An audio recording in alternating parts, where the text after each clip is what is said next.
Praise God! Jesus is the rock of our salvation. Magandang gabi po sa inyong lahat. Ako po si Sister Jem in behalf of Pastor Emerita Barqueros, bumabati sa inyo ng isang maganda at pinagpalang gabi. Kasama ko po ngayon sila Pastor Dan, Sister Sha, andito rin po sila Jam, si Elaine, si Josh at si Justin. Praise God! Tonight po ay isa na naman pong bagong lesson sa Discipleship and Mentoring Series on Air ni Pastor Emerita ang ating mapapakinggan. Ituturo po niya sa atin tonight kung paano nga ba natin may encounter or mamimit si Jesus in our daily lives. Ang title po ng topic ni Pastor ay The Power of the Word. Wow, very interesting po ang message niya tonight. Kaya pakinggan na po natin ang title, The Power of the Word by Pastor Emerita Barqueros.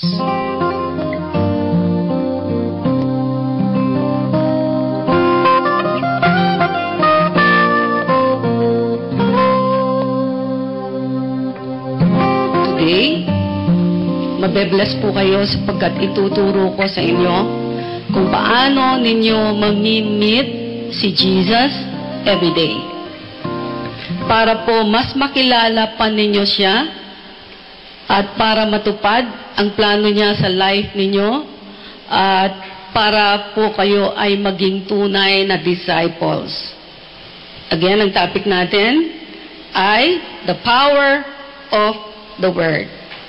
Ang ating key scripture, John 8:31 to 32. Ang sabi dito, Then Jesus said to those Jews who believed Him. Tingnan niyo po yun, no? Parang ganito po yung sinasabi ni Jesus. Ang sasabihin ko ay para lang sa lahat ng naniniwala sa akin. Kung kayo ay mananatili sa aking salita, kayo nga ay mga disipulo ko. Kayong mga disipulo ko ay malalaman ang katotohanan sa aking salita. Again, malalaman natin ang katotohanan, sabi ni Jesus, sa aking salita.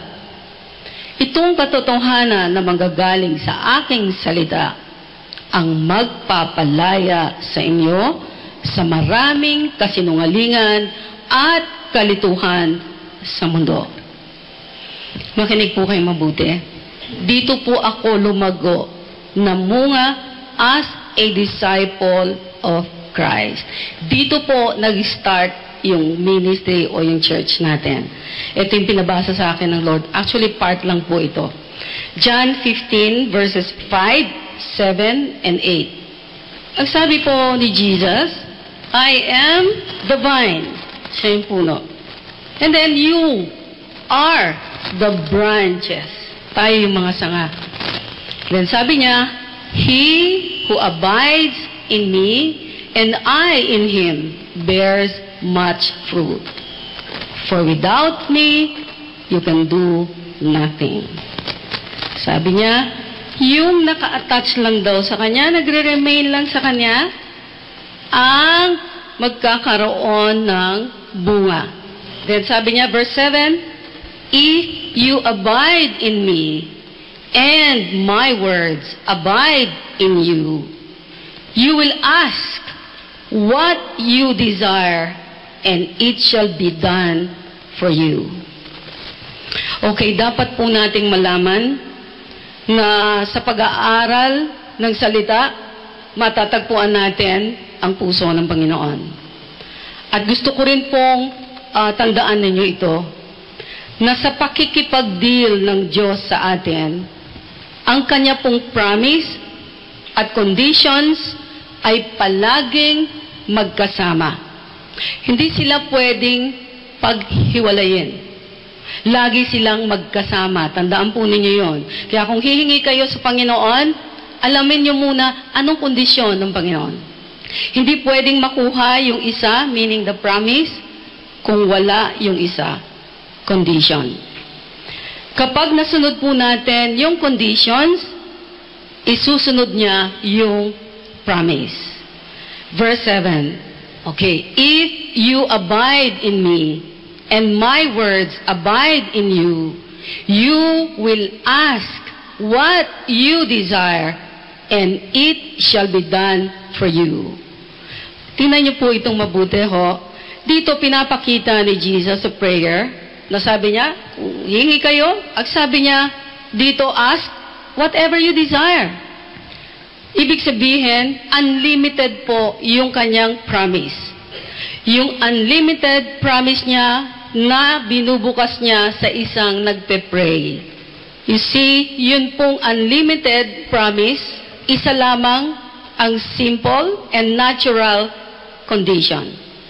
Simple lang po. Ang sabi lang ng Lord, kung hingi kayo, ano man ang hingin nyo, sino man kayo, ang sabi niya lang, if you abide in me, and my words abide in you, then you will ask what you desire, and it shall be done for you. Right? Dugtong-dugtong yun. Kung nananatili kayo sa akin, nananatili rin ang salita sa inyo.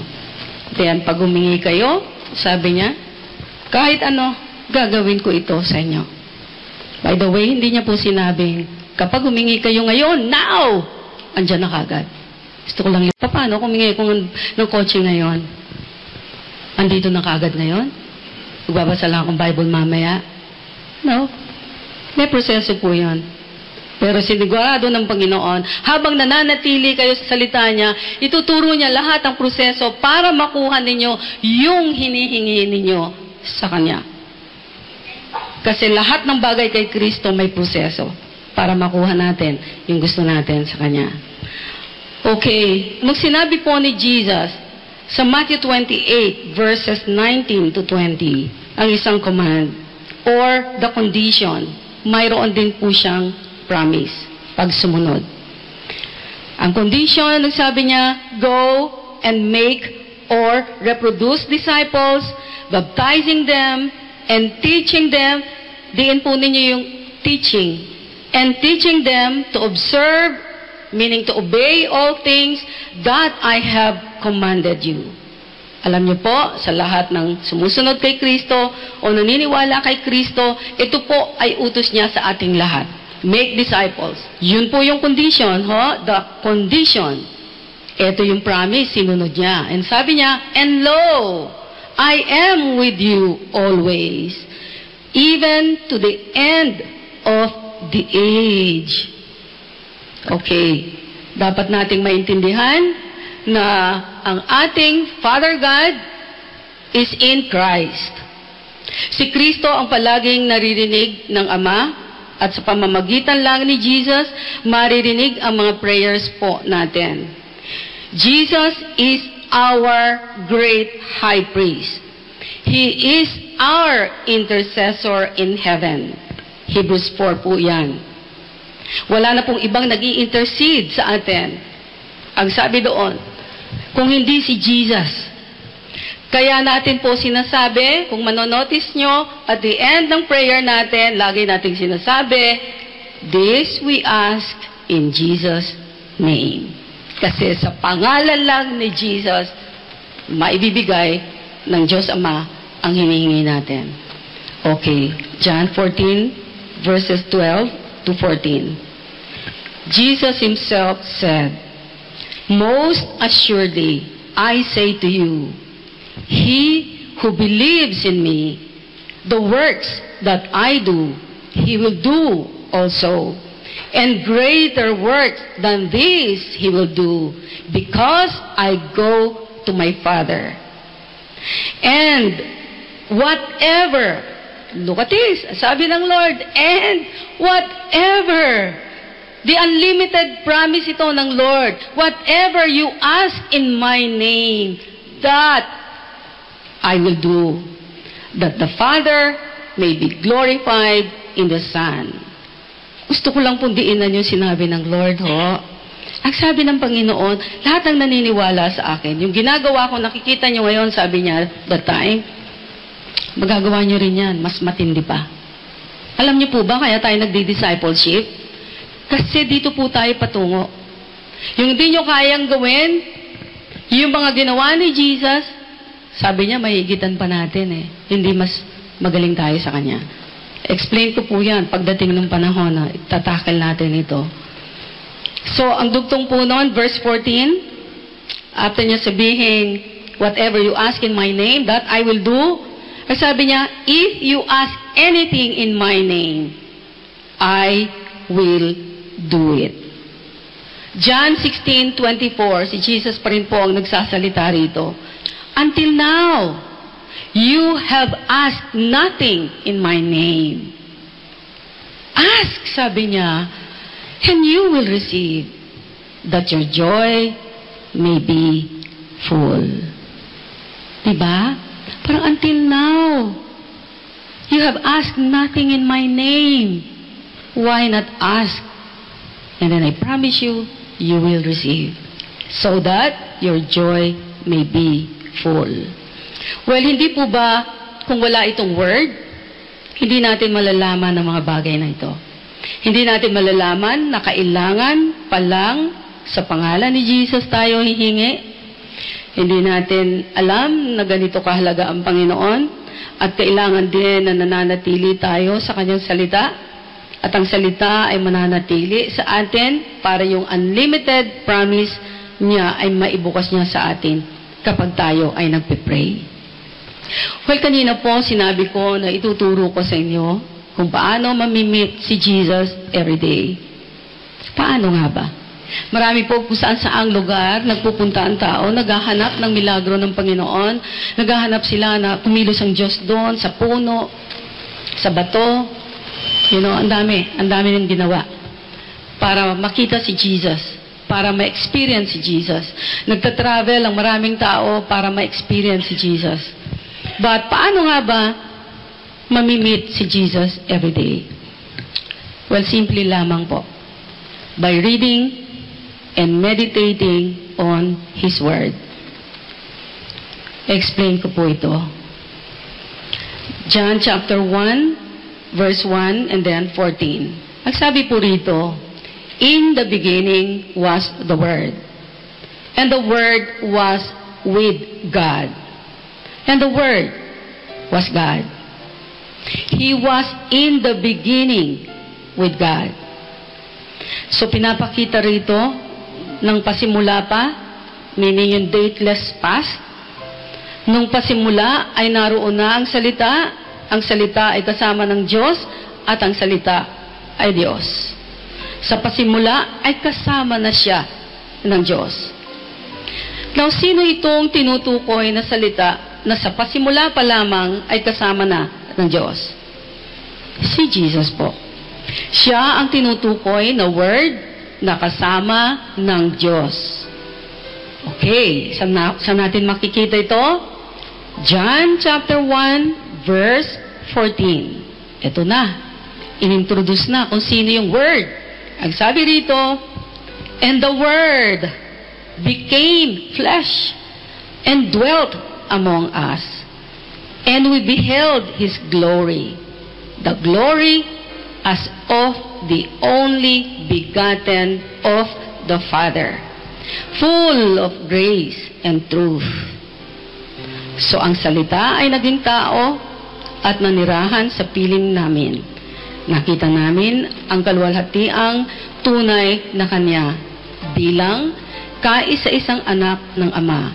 Siya ay puspos ng kagandahang loob at ng katotohanan. Now, kung pinapahayag na po dito sa John chapter 1, verse 14 na si Jesus, ang living word, then every time po tayo nagbabasa ng word, nami-meet po natin si Jesus. Ganun lamang po kasimple ito. Sabi nga ng Lord sa akin one time, nung nireveal niya itong, sa puso ko ito, ang sabi niya, yung tunay na disciple, nagre-remain sa kanyang salita. Kaya every time po tayo nagbabasa ng word, nami-meet natin si Jesus. Kaya sa word niya, makikilala po natin siya. Sa word niya, pinapaalam sa atin kung ano ang nature, ang attributes niya, ang power niya, ang gusto niya, ang ayaw niya, kinamumuhian niya, at ang purpose po niya. Malalaman natin.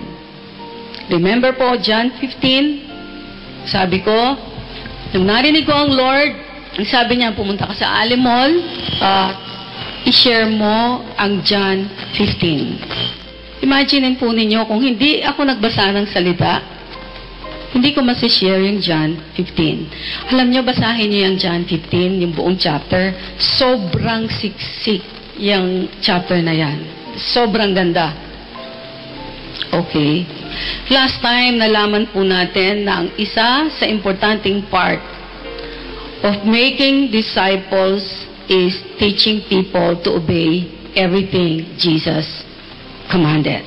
So, yun ang sinabi niya, kailangang ituro natin kung paano sumunod sa lahat ng itinuturo ni Jesus.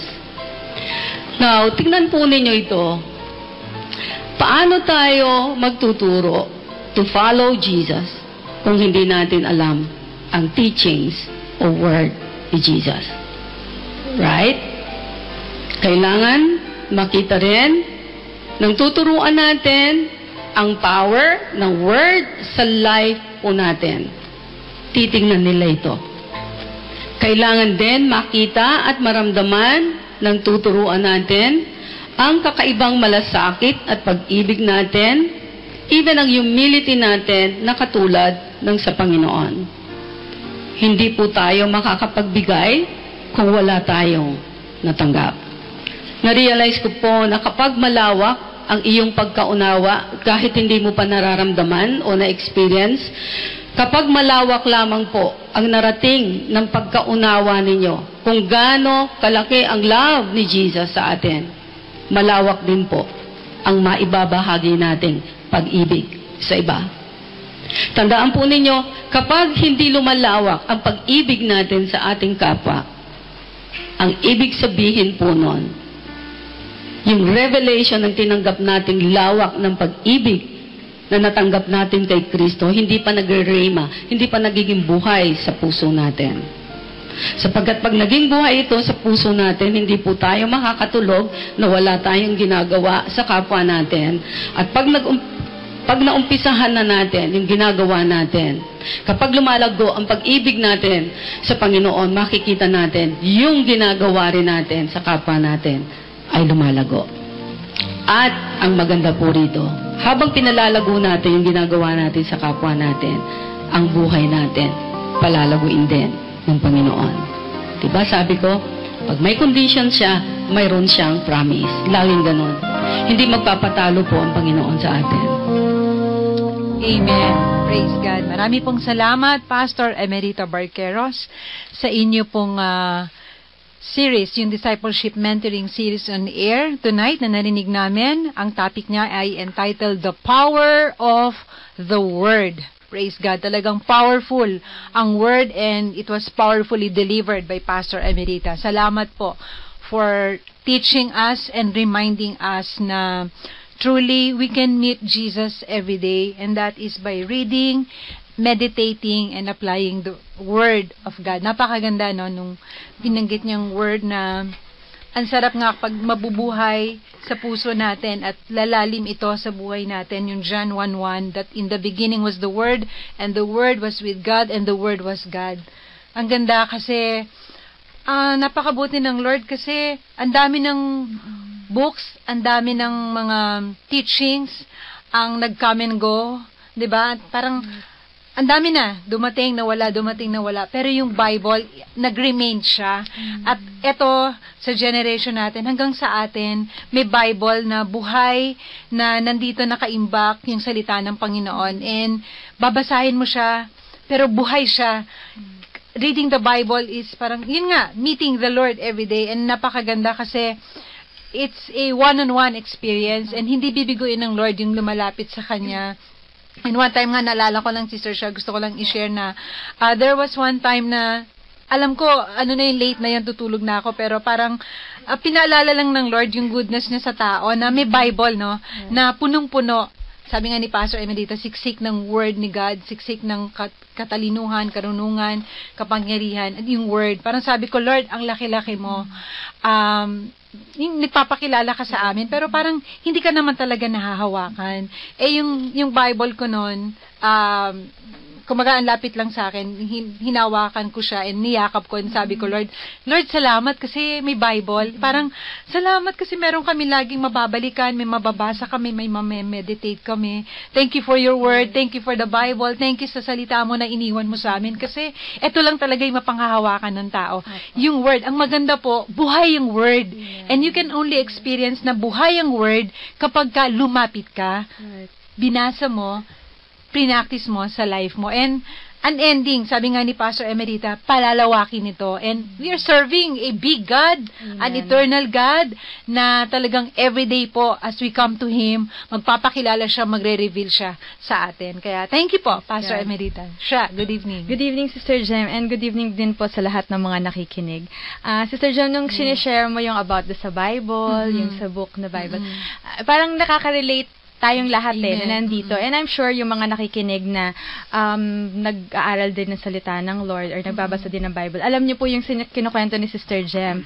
And para doon naman sa mga maaring hindi niyo pa na-experience, so na-experience namin din po dito. Parang ito yung night na parang binubuksan ng Lord ulit sa atin yung pagkakataon para makilala natin kung sino nga ba yung sinasabi, yung ini-introduce po natin sa kanila. And ang gusto ko po dun sa message kanina ni Pastor Emerita, paulit-ulit po kasi yun na binanggit niya yung unlimited promise ng Lord. And ganun po kasi ka-powerful talaga yung salita ng Lord Itong hawak po natin na book, yung Bible na for a long time, maaring hindi natin siya nabuksan or hindi man lang natin halos na-scan itong book na ito. But totoo yan kung bubuksan lang talaga natin siya at babasahin po natin, makikita natin talaga yung unlimited promise ng Lord. But ganito tayo kamahal ng Lord, Sister Jamie, pwedeng ibigay niya sa atin instantly lahat ng kailangan natin. Pero meron siyang binigay na condition. And ang gusto ko doon sa term na ginamit ni Pastor Emerita kanina, yung simple condition lang. Kahit doon sa verse kanina doon sa John 15, sabi niya, 'di ba? Sabi po doon, abide in me, remain dun sa word ng Lord. Tapos yung simple condition kasi doon is yung if. Ultimo yung if, yung simple condition na yun is 2 letters lang. Pero yung promise niya is unlimited. Kaya siguro kung nandun ka doon sa season na parang meron kang inaantay sa Lord, meron kang katanungan sa Kanya, or meron kang maaring pinagdadaanan, meron kang inaantay na kasagutan sa Kanya, pagka narinig mo kasi unlimited promise, parang parang mabubuhayan ka ulit or parang may mapanghahawakan ka. Totoo po pala yun. And ang maganda lang po dito, Sister Jem, kaya sabi ko parang itong message natin tonight is parang dinedirect tayo ng Lord dun sa path kung saan mas lalo natin siya makikilala. Kasi kung gusto po natin makuha or ma-receive yung unlimited promise, like Pastora said kanina, nandun yun, meron siyang proseso. Amen. At habang nandun daw po tayo sa proseso ng inaantay natin na ma-receive natin yung unlimited promise ni God, hindi niya tayo iiwanang nakahang. Tuturuan po niya tayo kung paano. And ito pong message na narinig niyo po ngayong gabi is one way na parang ino-open ng Lord sa atin para makilala natin siya at para makita natin nasan nga ba tayo dinedirect ng Lord. And totoo po yan, if you want to meet Jesus every day, katulad na sabi sa Joshua 1:8, meditate the word day and night. Ang gusto ko dun, Sister Jem, kasi hindi sinabing read lang Oo nga. Kasi we can read, pero ang gusto ng Lord, meditate. Nandun tayo dun sa gusto ng Panginoon, kilalanin natin siya. And like sa isang relationship, 'di ba? Hindi na bibuild ang isang relationship whether sa mag-boyfriend, girlfriend or kahit sa friends na relationship kapag hindi nagko-continue yung getting to know na part, 'di ba? Kaya ang gusto ng Lord, continuous ang ating pong pagsisik sa Kanya. And if we really want to be God's follower, kailangan po tuloy-tuloy po tayong mag-o-obey sa Kanya. And praise God sa lahat ng mga nakikinig ngayong gabi dahil binubuksan ng Lord another season maari sa life natin na gusto po niyang parang i-revive din. And at the same time, getting to know more pa dun sa relationship din natin sa Lord. Amen. Thank you siya. Ako, ang gusto ko dito yung sinabi ni Pastora, yung condition siya. Condition and promise. Oo, condition and promise na parang pinapakita ng Lord sa atin na may promise si Lord for every condition. Bawat kalagayan natin, ano man ang kalagayan po natin, there is a word, no? May salita ang Diyos that will meet yung condition natin. Isa na yung healing, isa na yung yung needs natin, may kailangan tayo, whether financial siya, or whether yung sa kalagayan natin mismo, sa anak natin, asawa natin, there is always a word, sabi nga, a timely word sa bawat condition po natin, sa kalagayan po natin. Praise God talaga. Thank you, Lord. Talagang God meets every need. No? Amen. Sige, pakinggan naman natin yung mga young people natin. Okay, Justin. Yes, good evening. I'd like to share lang yung about yung process. Yung sa pagiging, hindi, like what Pastor said din a while ago, yung pag naghingi ka naman ng car, pag nagpray ka ng car, hindi naman in an instant na bigla na lang magpa-pop sa face mo na, uy, may kotse na. And of course, ganun, parang yung may process nga siya na kailangan mo mag-trust sa Lord na you can't be trusted with much if you can't be trusted with little. Amen. Thank you, Tin. Tama yun. Actually, sa sobrang agree ko kay Justin, halos yun din yung gusto Sinabi niya. yun din yung gusto kong i-share. And parang isang perfect example din kasi ng faithfulness and pagsunod sa conditions ng Lord is si Jesus mismo. Amen. Na yung condition niya kahit kinailangan niyang mamatay sa cross, parang yung promise naman is yung eternal salvation para sa atin. Amen. Na kung hindi din siya naging faithful, parang hindi din natin ma-enjoy kung ano yung parang pinagbayaran niya, kung ano yung naging cost. Kaya parang siya yung parang pinaka-role model natin sa faithfulness. And kaya yun, let's stay faithful and parang let's keep our eye dun sa promise and hindi sa present condition natin. Amen. Para makita natin yung greatness ni God and hindi yung weakness natin. Yes, thank you, Lord. Praise God. Okay, thank you, Josh. Si Alain naman. Thank you po. And about sa promise ni God, talaga sa Bible na lahat Yung tinuturo sa akin sa lahat na leaders, sa lahat na counselor, parang sa lahat na Christian leaders, talaga sa Bible lahat sila tumitingin kasi yun talaga yung truth. Yun talaga yung life parang nagaling sa Lord. And yun lang yung one of the things that have lasted for more than 2,000 years. Yes. Yun talaga. And meron talagang reason yun. Hindi yun coincidence. And ano talaga yun, parang for a student like me, parang yun yung basic student handbook. And alam naman natin meron kasi akong alam na acronym sa Bible. Yung Bible is yung basic information before leaving earth. And basically, yun naman talaga, yun ang basic information para malaman natin kung paano tayo maging faithful and how to live parang a fruitful life with Jesus. Amen. Thank you, Alain. Napakaganda niyan. B-I-B-L-E. Okay? Praise God. Si John naman, let's hear from John. Ginagawa ng Lord sa atin sa ministry aside from this discipleship series ni Pastor. Yes, sa Joseph Feeding Mission naman, sa ating outreach mission sa church natin. Galing nga tayo ulit kahapon sa Matandang Ballarat, Quezon City. And kagaya ng sinasabi ni Sister Jam sa church kanina, grabe kasi yung place nila. Kasi kung yung dadaanan mo, magandang highway, pero yung meron palang eskinita doon na pagpasok mo, ang dami pa palang nakatira doon. And merong isang bata doon na habang nagsishare si Sister Jam na sana makabalik pa tayo doon for film showing. Nagulat lahat ng tao kasi parang talaga yung pagkayehe niya. Talaga ang taas-taas ng pagkakayehe niya. Parang yay! Parang excited siya. And naalala ko, even nung pinapakita ko na kay Pastora yung mga pictures doon sa place na yon, sabi ni Pastora, parang ang init-init dyan, sana may tent tayo, sana meron pa tayong ibang mabigay sa kanila. And buti natitiis nga nila ng mga bata yung init doon. And totoo po, kaya-kaya nilang tiisin yung init ng araw para lang makakain sila. And hindi lang yun, minsan pa kayong karamihan doon sa mga bata, gusto pa ng refill, gusto pang umulit-ulit, nagpaparamihan sila. So, maganda talaga makapagbigay pa tayo, makabalik pa rin tayo doon kasi gusto nila pa talaga makabalik tayo doon. And even dun sa mga partners natin, regional, ang dami nila nagpadala ulit sila. Tuloy-tuloy po yung papakain natin dyan. Pag-distribute ng bigas din. Yes, pag-distribute ng packs of rice. Dyan sa Davao, sa Iloilo, sa CDO, marami pa pong iba. And kagaya nga kanina sa preaching ni Pastor Jai, sabi niya doon, gusto ko siya kasi pwede siya talaga sa giving. Sabi doon, yung true value of life is always measured with how much of it you give away, not how much you save. And lagi tayong tatanungin kasi ng Lord kung, sabi nga ni Pastor Joy kanina, diba, usually inaalala kung ano ba yung ginawa mong maganda sa kapwa natin. And maganda talagang chance to para makapag-give tayo ng something extra sa mga kapwa natin. And i-visit nyo lang po yung josephfeeding.org to know much more about this outreach. Amen. So napakagandang door yan, opportunity. Ano nga bang pwede natin gawin for others? Ano nga bang maibibigay natin? Ano nga bang maibabahagi natin na long after we're gone dito sa mundong ito, ay patuloy pa rin iti-treasure. Well, I believe po, ang pinaka-the best at pinaka-long lasting ay dun sa mag-invest ka sa kingdom ni God, kasi long after patay ka na, wala ka na, yung nagawa mo for others. Sabi nga, sa heaven, magugulat ka na lang, ang daming lalapit sa'yo, ang daming magpapasalamat sa'yo. Isa ako sa nakarinig ng gospel because of you. Isa ako sa nakatikim ng porridge nyo dahil sa feeding outreach ninyo. Kaya sa mga lahat po ng mga nakikinig, you want your life to have a value, a purpose.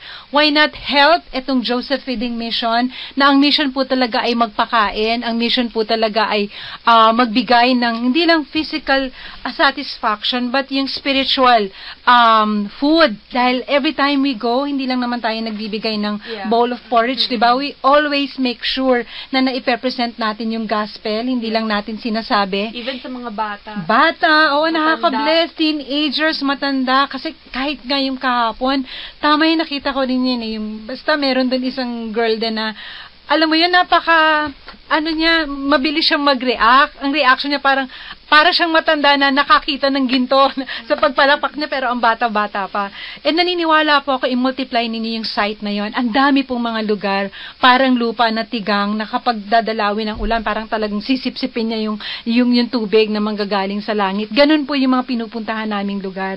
At hindi man kayo makasama, you can be a part. You can share. Pwede po kayo nga sabi nga ni Jam, magtungo sa ating website. But sa mga nagtatanong, gusto nang magtanim, gusto nang mag-share, gusto nang mag-donate at mag-support, ang atin pong BDO account ay The Rock of My Salvation, Media Ministries International Incorporated. Ulitin ko po, The Rock of My Salvation, Media Ministries International Incorporated. Ang number po, BDO 4020143628. Ulitin ko, 4020143628. That's BDO Capitol Show Pasig Branch.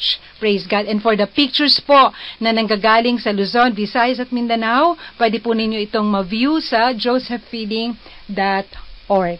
Praise God. At kung na-bless kayo sa topic ni Pastor Emerita, gusto nyong balikan, gusto nyong i-share sa mga loved ones ninyo, share natin sa kanilang website natin. Josh?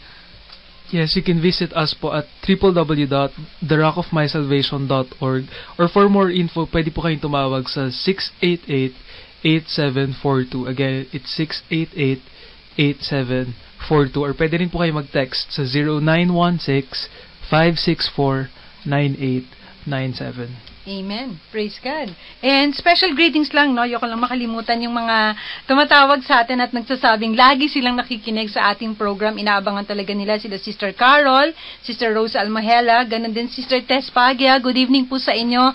Thank you po sa patuloy ninyong pagsusupport, patuloy ninyong pakikinig. Nakakalakas po, nakaka-encourage knowing na mikropono yung kaharap namin, pero may mga tao pala talagang faithfully nag-aabang nakikinig sa ating program. We also want to acknowledge si General Andres, no, and si Ma'am Helen for listening. No? And amen. Thank you so much po. Yes, and syempre, hindi namin kakalimutan advance happy birthday kay Sister Sha bukas, May 27. Thank you. Yes. Okay. And gusto rin namin ma-experience po ninyo, grabe yung ginagawa ng Lord sa church, no? Kanina lang, parang tapos na yung praise and worship, pero dama-dama pa rin natin yung love ng Lord na nagpo-flow. And congrats sa very anointed na Breakthrough Worship Team. If you want to join us every Sunday po, 10 o'clock sa number 4, San Roque Street, Barangay Capitolio, Pasig City. Kung na-bless kayo tonight, mas pa next Sunday, 8 o'clock, dito lamang po sa DWIC. In behalf of Pastor Emerita Barqueros, ako po muli, Sister Jem. Nakasama ko po sila, Pastor Dan, Sister Sha, si Jam, si Josh, Alaine, at si Justin. Nagpapasalamat kami, nag-iiwan ng isang maganda at pinagpalang gabi sa inyong lahat. To God be the glory. You are my rock, you are my refuge, a mighty fortress strong and sure. You are my hope, my one Redeemer, sovereign